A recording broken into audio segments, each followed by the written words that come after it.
We have installed the R and RStudio software. Let's get familiar with the interface and the various components of RStudio.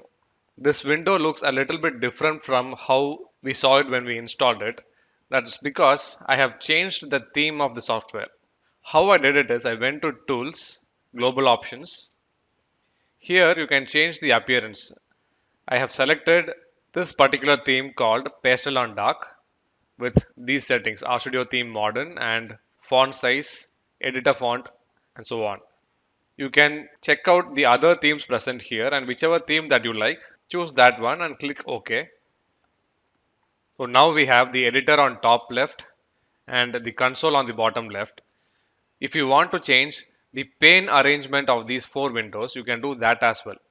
Again, you need to go to the global options, select pane layout and choose whichever option that you want to appear. If you want the console to appear on top and source to appear on the right, you can do that as well. From now on and for the rest of the course, I will be using this layout.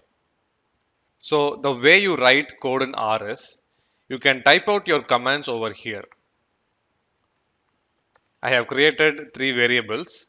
To run this code, what you can do is go to that line, and if you hit command plus enter on Mac or control plus enter on Windows, that line will be passed on and executed on the console.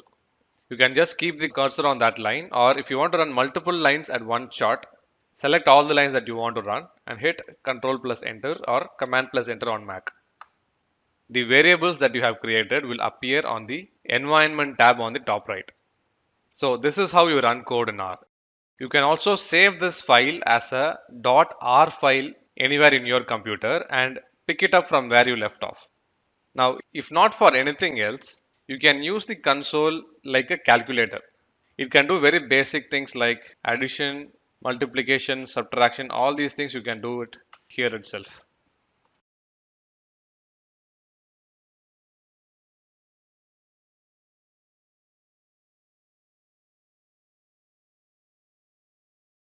If you want to get help on anything that you type in R, typically any command that you want to type in R, you can type question mark and the name of the command. That will in turn open a help page in the help tab. Now the format of the help page is exactly the same for all the commands that you will use in R, not just R's commands but also commands from other third-party packages. I will come to packages in a bit, but have a look at the format of this.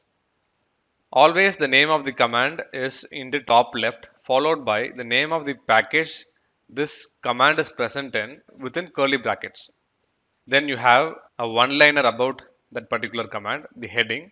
Then a short description, one or two lines of description about what that command does, how you will use that command, what all arguments that command takes, details about it, the return value, and any additional information will be present here. Typically, most commands will contain references and commands related to that command as well. For example, sum computes the sum of various numbers that you are providing it as input. Call sums is another function here that is related to sum. That's why it is coming up over here. And pretty much every command in the help file will contain examples. To run these examples, you don't have to explicitly copy and paste into your console, but rather just do example here, example of sum. All these will be executed on your R console over here. So that's the very basics about reading the help page. We will be seeing more help page later on in the course. Now at the bottom of every help page, there will be an index link. This link, when clicked, will lead to all the functions or commands in that particular package. For example, the sum function is part of the base package. Base package is the very basic R package that ships with R itself. You don't have to import it. On clicking the index, it shows all the commands that is present in base package itself. All these are the commands. So coming back to the discussion on packages, besides having these default commands that you see here in R, there are additional packages that provide more functionalities to the R language. These packages can be created by anyone. Typically, these are created by researchers in various universities data scientists and developers across the globe. So to install any package, what you need to do is run the command install.packages followed by the name of the package within quotes. Here, mass is the name of a very popular package. And if you want to install multiple packages in one shot, you could use this command. Place all the package names within the C function.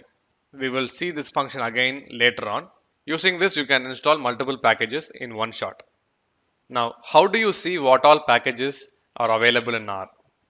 Let's head over to CRAN's website. So this is the website of the Comprehensive R Archive Network, the full form of CRAN. This is the place where we downloaded the R software itself. Now here you have a link for packages.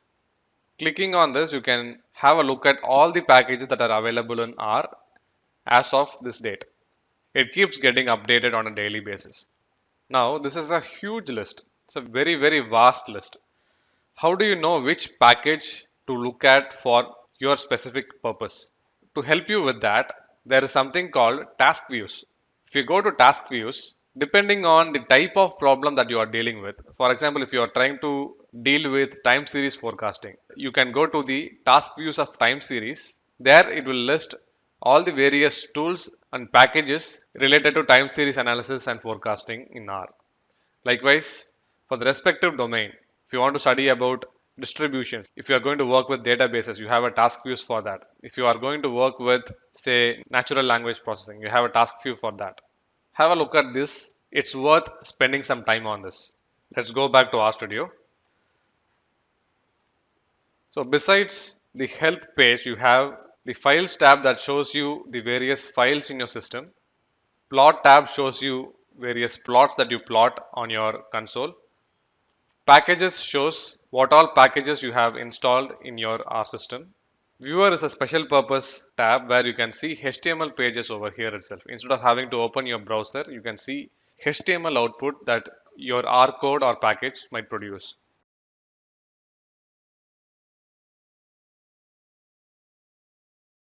You also have a history tab where you can see the various commands you have executed in the past. Any database connections that you want to make through RStudio appears in this tab. Besides this, there are more options actually. You can clear the screen by pressing this sweep button over here. If you click that, the screen will get cleared off. There is a terminal tab which gives access to command prompt if you are working on Windows and the terminal if you are working on Mac or Linux computer. Any R code that you are running in the background can appear here. And if you go to the top in the editor, clicking the run button will run the specific line that your cursor is on. Clicking this button will rerun the previous code region. Clicking this button, that is the source button, will execute the entire script that you are on.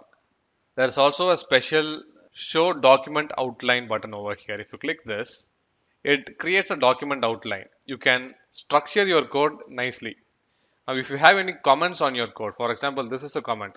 Any line that starts with a hash is treated as a comment. It does not have any meaningful thing for R. R understands that that code does not contain any R command. Now you can make a comment as a header if you add dashes like this. On adding these dashes, that comment appears over here. Likewise, if I add one more comment, I'll treat it as heading 2.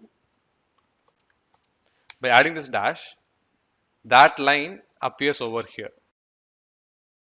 Now by clicking on this drop down over here, I can fold my code and anything that is below heading 2 gets folded.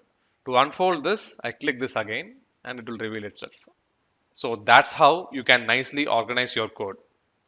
Finally, there are various menus on the top. You have the code menu, view, plots, and various things.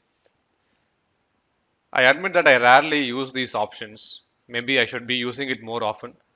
But there is one thing that you should absolutely need to know about in these menus is the global options. From here, you can control various things. You can decide where you want to install your packages from. There are various options. The default is the RStudio's global CDN. This is a repository that hosts various packages available on CRAN. You can change your repository based on the region that you are located in.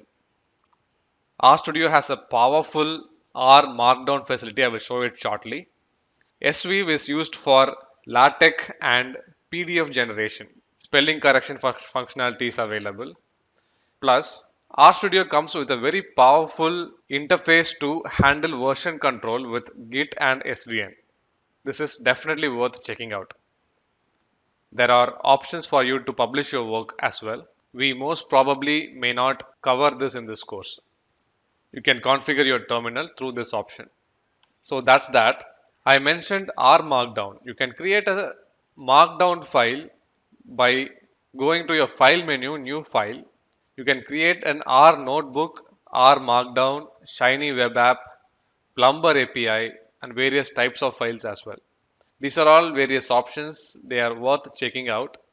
One useful thing that is worth checking out is the R Markdown. You can create a Markdown just like that with one press of a button.